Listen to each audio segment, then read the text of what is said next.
Okay, let me tell you why baseball is a sport for you, even if you're an unathletic weirdo like me. If anyone tries to tell you that baseball is only for the cool kids, you tell them that they have forgotten their roots. If anyone tells you that it's not for theater kids, tell them about how like every baseball player in the 1800s when baseball started was also like a vaudeville performer or in the circus, an alarming proportion of them. It was not a respectable profession back then, even though people loved to watch baseball.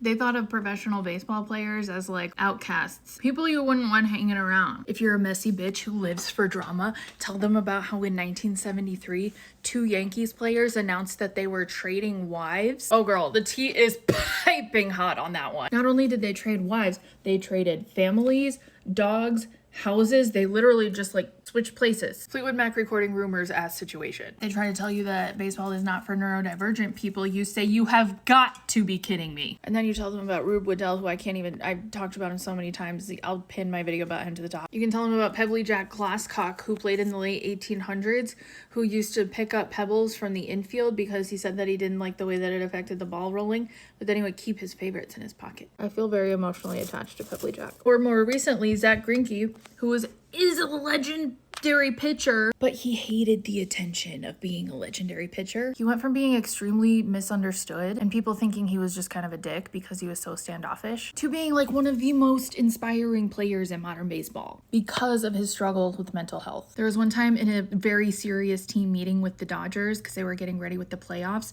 At the end of this very serious meeting, the coach asks if anybody has anything to say, and Zach raises his hand and everybody's gonna listen. And he's like, yeah, I noticed that some of you aren't washing your hands after you go to the bathroom. Can you please wash your hands? He took 2 months off of the season once to deal with his anxiety when he got diagnosed and mow lawns. And then he came back to win a Cy Young, which is the most prestigious award for a pitcher.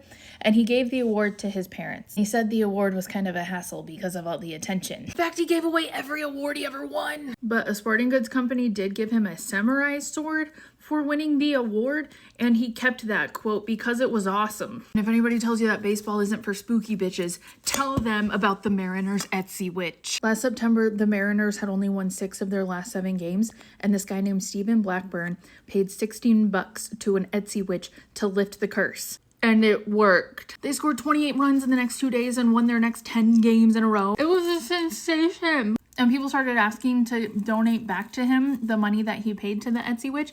And he instead, can you please donate to the Trevor Project? And they raised thousands of dollars.